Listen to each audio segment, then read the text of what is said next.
Hello दोस्तों, नमस्कार। मेरा नाम है अंसार और आप सबका स्वागत है क्राइम स्टोर के इस चैनल पर। उम्मीद है कि आप सब लोग बहुत अच्छे होंगे। आज की कहानी मेम्फिस टेनेसी से शुरू होती है। कहानी है नोरा जैक्सन की। नोरा जैक्सन का जन्म मेम्फिस टेनेसी में होता है और वो वहीं पली बड़ी होती है। वो मेम्फिस में अपनी माँ जेनिफर जैक्सन के साथ रहा करती थी। जेनिफर और नोरा का रिलेशन बहुत स्पेशल था क्योंकि वो एक सिंगल मदर थी। इस पूरी दुनिया में बस वही एक दूसरे के हमदर्द थे। नोरा की माँ उसकी सबसे अच्छी दोस्त भी थी। जब नोरा 16 साल की होती है तब उसका एक शौक बन जाता है पार्टी करना। आए दिन दोस्तों के साथ पार्टी करना, तो कह सकते हैं कि वो एक पार्टियर भी थी। इसी तरह एक रात भर पार्टी करने के बाद नोरा जैक्सन अपने घर पहुंचती है। जब वो घर पहुंची तो उसने देखा कि उसके फ्रंट डोर का जो ग्लास है वो टूटा हुआ है, लेकिन इससे उसे कुछ अजीब या खतरा नहीं लगता। उसकी वजह ये थी कि उसकी माँ पहले भी कई बार चाबी गुम हो जाने पर गिलास तोड़कर फिर अंदर से दरवाजा खोलकर घर में दाखिल हो जाया करती थी। तो उसने इसके बारे में ज्यादा कुछ सोचा नहीं और अंदर दाखिल होती है। जब वो अंदर दाखिल हुई तो उसने देखा कि उसकी माँ के कमरे का दरवाजा खुला हुआ है। जब वो अंदर जाती है तो वहां का मंजर देखकर उसकी चीखें निकल जाती हैं। नोरा के मुताबिक उसकी माँ की नंगी लाश फर्श पर पड़ी थी और करीब 50 बार चाकू से स्टैब किया गया था। जैसा कि मैंने बताया कि नोरा रात भर पार्टी में थी, जहां पर उसने खूब ड्रिंकिंग और स्मोकिंग की थी, तो उसकी समझ में कुछ आता नहीं है। वो भागकर एक पड़ोसी के घर जाती है और उसको सारी बात बताती है।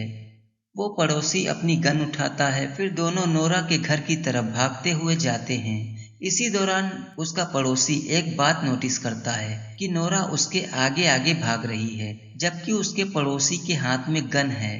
खैर, वो दोनों वहां पहुंचते हैं और देखते हैं कि नोरा की माँ की लाश बहुत ही बुरी हालत में पड़ी है। चारों तरफ सिर्फ खून ही खून है और बहुत ही बुरी तरह से मारा गया था। उसके बाद नोरा 911 पर कॉल करती है और कहती है कि इमरजेंसी है। पुलिस पूछती है कि मसला क्या है, तो वो बताती है कि कोई उसके घर में घुसा और उसकी माँ का कत्ल हो गया है। पुलिस पूछती है कि क्या सांस चल रही है, तो नोरा बताती है कि नहीं, सांस नहीं चल रही है। फिर पुलिस पूछती है कि क्या किसी ने उसकी माँ को गोली मारी है, तो वो फटाक से जवाब देती है कि नहीं। अब पुलिस नोरा के घर पहुंचती है और लाश का मुआयना करती है। जेनिफर की पहले से ही मौत हो चुकी थी। अब पुलिस क्राइम सीन से सारे एविडेंस कलेक्ट करती है और लाश को पोस्टमार्टम के लिए भेज देती है। और मैं आपको बता दूं कि यह कोई ऐसी पहली घटना नहीं थी नोरा के जीवन की। इससे पहले नोरा के एक स्ट्रेंज फादर थे जो कि एक गैस स्टेशन के मालिक थे। उनकी शॉप का नाम था नोराज क्विक स्टॉप। एक दिन कोई उनके गैस स्टेशन में घुसता है और उन्हें गोली मार देता है और लूटपाट करके वहां से भाग जाता है। और ये केस आज तक सॉल्व नहीं हुआ कि वो शख्स कौन था और इस कत्ल के पीछे मोटिव क्या था। खैर, अब नोरा पर वापस आते हैं। पुलिस का ध्यान सबसे पहले नोरा पर जाता है क्योंकि उन्हें लगा कि उसका बिहेवियर कुछ अजीब है। यहाँ पर दो चीजें थी। सबसे पहले जब 911 कॉलर ने उससे पूछा कि क्या उसकी माँ को गोली लगी है, तो उसने एक सेकंड भी नहीं लिया और कहा कि नहीं, जबकि जेनिफर पर लगभग 50 बार वार किया गया था। तो पोस्टमार्टम से पहले यह कह पाना मुश्किल था कि गोली मारी गई है या नहीं। तो अब पहली चीज तो ये। अब दूसरी चीज ये थी कि बाद में जिस रात नोरा की माँ का कत्ल हुआ था, नोरा को 4 बजे वॉलग्रीन शॉप के एक सीसीटीवी कैमरे में देखा जाता है कि वो वहां फर्स्ट एड यानी कि बैंडेज वगैरह खरीदती है, क्योंकि उसके हाथ में एक गहरा कट का निशान होता है जिससे खून रिस रहा था। साथ में पुलिस का यह भी कहना था कि इस कत्ल के पीछे कोई अपना ही हो सकता है, जिसकी कोई अनबन या फिर कोई बदला लेने के लिए जो इतने ब्रूटल तरीके से कत्ल करे। कोई रिश्तेदारी या फिर रिलेशनशिप का मामला हो सकता है और हर जगह की पुलिस यही सोचती है, क्योंकि अगर कोई अनजान बंदा होगा तो वो लूटपाट की नीयत से घुसेगा और एक आध वार करके फिर लूटपाट करके वहां से भाग जाएगा। ये 50 बार वार करने का क्या मतलब है।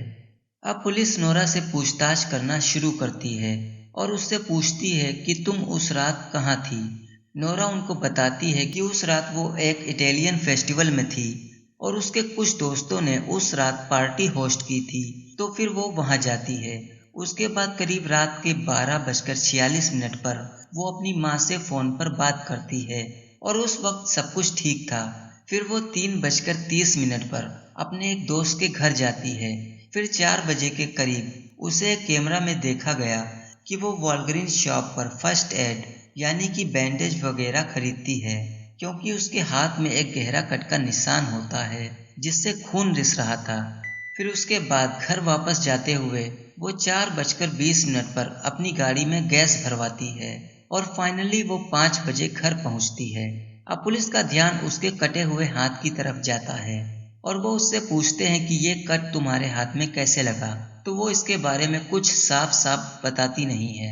अब इससे पुलिस को यही लग रहा था कि नोरा ने ही अपनी माँ का कत्ल किया है या इसमें इन्वॉल्व्ड है। अब उधर जेनिफर की माँ के जितने भी फैमिली वाले थे उन्होंने नोरा से किनारा कशी कर ली और उन्हें यही लगता था कि ये सब नोरा ने ही किया है। 29 सितंबर 2005 को नोरा को अपनी माँ के कत्ल के जुर्म में अरेस्ट कर लिया जाता है, करीब उसकी माँ की मौत के 2 महीने के बाद। फिर 9 फरवरी 2009 को उसका ट्रायल शुरू होता है। ट्रायल के दौरान प्रोसिक्यूटर नोरा के कई दोस्तों के बयान लेती हैं और वो सब नोरा के खिलाफ बयान देते हैं। हालांकि वो सब भी पार्टियों में वही सब करते थे जो नोरा करती थी। वो बताते हैं कि वो कौन कौन से ड्रग्स लेते थे। इसके बाद वकीलों का ये भी कहना था कि शायद नोरा उस रात ड्रग्स के नशे में थी, जिसकी वजह से उसने अपनी माँ का कत्ल कर दिया। लेकिन फिर दूसरी तरफ लोग ये भी कह रहे थे कि और लोग भी हैं जो ड्रग्स लेते हैं, वो तो रेंडमली किसी का कत्ल नहीं करते। एग्जाम्पल के लिए नोरा के दोस्त थे। इसके बाद एक और जो सबसे अजीब बात सबको पता चली, जब नोरा के एक एक्स फ्रेंड हर्बी मैकडॉनल्ड का बयान दर्ज होता है, जिसमें वो कहता है कि नोरा अपनी माँ से नफरत करती थी और नोरा ने ये बात उसे एक बार कही थी। ये बात जज भी सुनते हैं और उन्हें भी अजीब लगता है। एक और नोरा का दोस्त एंड्रयू हैमक, वो बताता है कि जिस वक्त नोरा की माँ का कत्ल हुआ था 1 से 5 बजे के बीच में नोरा ने उसे मैसेज और वॉइस मैसेज किए थे कि वो अपने घर के बाहर है और उसे उससे मिलने आना चाहिए, उसे कुछ बात करनी है। ट्रायल के दौरान नोरा के जीवन के हर पहलू को देखा जाता है। उसके और उसके माँ के रिश्तों पर भी नजर डाली जाती है कि दोनों का आपस में कैसा व्यवहार था। इसी बीच एक बात पता चलती है कि जेनिफर जैक्सन एक्चुअली नोरा को कुछ बंदिशों में करना चाह रही थी।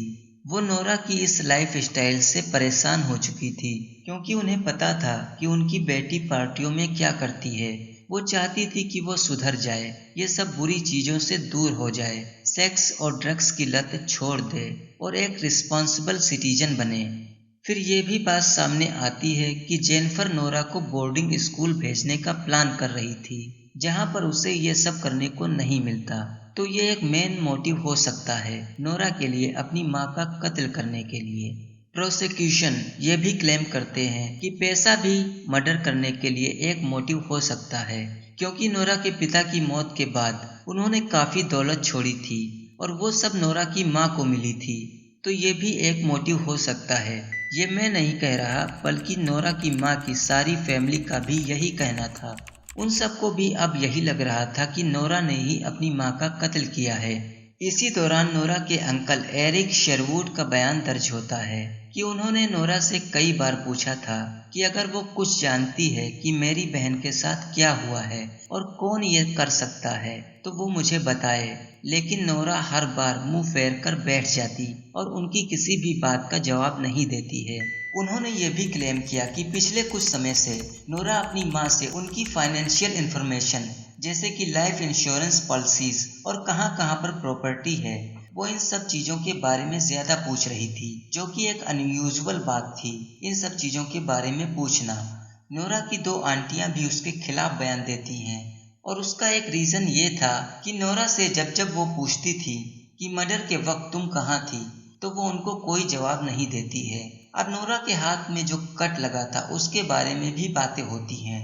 जब पुलिस उससे पूछती है तो वो बताती है कि ये कट इटालियन फेस्टिवल में लगा था, लेकिन जब वो अपने 5 अलग अलग दोस्तों और फैमिली मेंबर के सामने बात करती है तो कुछ और कहती है। जब उनका बयान होता है तो वो अलग अलग बात बताते हैं कि नोरा ने उनसे बताया था कि यह कट उसे उसके घर के किचन में बिल्ली पकड़ते हुए लगा। एक ने बताया कि गैराज में बिल्ली पकड़ते हुए लगा और एक ने कहा कि बाहर कहीं वायर की वजह से कट लगा। तो वो सब अलग अलग बात करते हैं और कहते हैं कि नोरा ने उनको बताया था। अब ये भी एक बड़ा एविडेंस था कि नोरा झूठ बोल रही थी। पुलिस को कुछ बताया और दोस्तों और फैमिली में कुछ और। लेकिन अब उधर एक सबसे अजीब बात ये थी कि क्राइम सीन से नोरा का कोई भी डीएनए सैंपल नहीं मिला था। ना कोई चाकू बरामद हुआ था, ना कोई फिंगरप्रिंट और कोई भी डीएनए और ब्लड सैंपल जेनिफर की लाश पर नहीं मिले थे। घर के किचन में चाकू थे, लेकिन पुलिस ये कुछ साबित नहीं कर पाती है कि इनका मर्डर में इस्तेमाल हुआ है कि नहीं। नोरा का ब्लड क्राइम सीन पर या उसकी मां की लाश पर कहीं पर भी नहीं मिलता है और ना ही जेनिफर का कोई ब्लड सैंपल नोरा की बॉडी पर मिलता है। पुलिस ऐसा कोई भी एविडेंस नहीं ढूंढ पाती है जिससे उसकी मां का डीएनए उस पर मिले। जो सबसे अजीब बात थी इस केस की, उसकी मां पर करीब 50 बार चाकू से वार किया गया था। ये लगभग इम्पॉसिबल है किसी के लिए भी कि किसी पर इतनी बार वार करे और कोई डीएनए ट्रांसफर ना हो या कपड़ों पर खून के छींटे ना आए। ये चीज सबसे ऑड थी इस केस में। और भी एक बात थी कि नोरा के नाखून बड़े बड़े थे। जब उनकी जांच हुई तो उसमें भी कोई नाखून टूटा हुआ नहीं था, कोई ब्लड सैंपल नहीं मिला, ना ही कोई स्किन उसमें फंसी हुई थी। वो बिल्कुल बढ़िया कंडीशन में थे। क्राइम सीन से नोरा का तो कोई डीएनए सैंपल नहीं मिला था, लेकिन पुलिस को वहां से 2 रैंडम अननोन औरतों का डीएनए जरूर मिला था, जिसकी पुलिस ने काफी कोशिश की थी मैच करने की, लेकिन वो कभी सफल नहीं हुए। इस केस में बहुत सी चीजें हैं जो नोरा के ऊपर पॉइंट कर रही हैं कि कत्ल उसने किया है, और उधर दूसरी तरफ कई चीजें ऐसी भी हैं जो इस तरफ इशारा कर रही हैं कि ये सब किसी और ने किया है। जेनिफर की जब लाश मिली थी तो उसके हाथ में कातिल के बालों का एक गुच्छा था, और ये अक्सर उन लाशों के हाथ में मिलता है जो मरने से पहले बचने के लिए कुछ संघर्ष करते हैं। लेकिन उन बालों की कभी टेस्टिंग ही नहीं की गई कि वो बाल किसके थे, जो एक इम्पोर्टेंट एविडेंस हो सकता था। लेकिन आज भी नहीं पता कि वो बाल किसके थे। लेकिन इतना जरूर है कि वो बाल ब्लॉन्ड थे, यानी कि सुनहरे थे, और नोरा के बाल ब्राउन थे। लेकिन 27 मार्च 2009 को कोर्ट नोरा जैक्सन को अपनी मां के कत्ल के जुर्म में 20 साल 9 महीने की सजा सुना देती है। कोर्ट ने नोरा जैक्सन को मुजरिम माना, जबकि उनके पास कोई भी फॉरेंसिक एविडेंस नहीं था जो प्रूव करे कि नोरा जैक्सन ने ही ये कत्ल किया है। खैर, वो जेल चली जाती है, लेकिन उसकी डिफेंस टीम उसके लिए लड़ाई लड़ती रहती है, क्योंकि कायदे से नोरा का अब कोई अपना था भी नहीं। पिता की मौत पहले ही हो चुकी और मां के कत्ल के जुर्म में वो जेल जाती है। फैमिली वाले पहले से ही मुंह फेर चुके थे, तो नोरा की डिफेंस टीम सुप्रीम कोर्ट जाने का फैसला करती है। वो टेनेसी की सुप्रीम कोर्ट में रीट्रायल के लिए अपील करती है।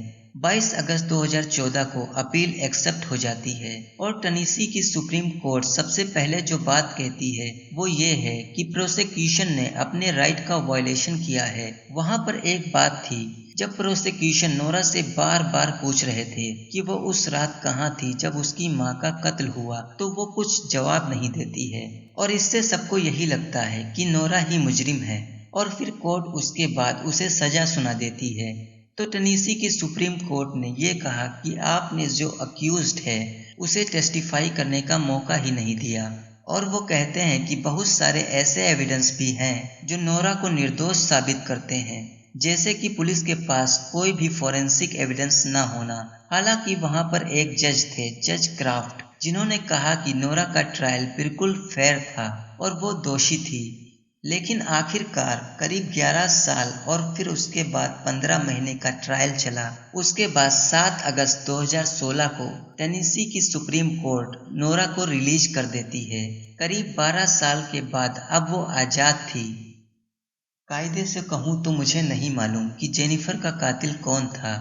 क्या वो नोरा ही थी जिसने बहुत ही चालाकी से अपनी माँ का कत्ल किया और उसके पीछे कोई भी फॉरेंसिक एविडेंस नहीं छोड़ा, या फिर हकीकत में वो कोई और ही था जिसने जेनिफर को मारा तो मुझे आप लोग अपनी राय कमेंट बॉक्स में ज़रूर बताएं और अगर कहानी पसंद आई हो तो इसे लाइक करें और अगर आपको क्राइम की कहानियाँ सुनना पसंद है तो मेरे चैनल को ज़रूर से सब्सक्राइब कर लें। अब हमारी मुलाकात होगी किसी नई कहानी के साथ, तब तक अपना ख्याल रखें। Thank you very much.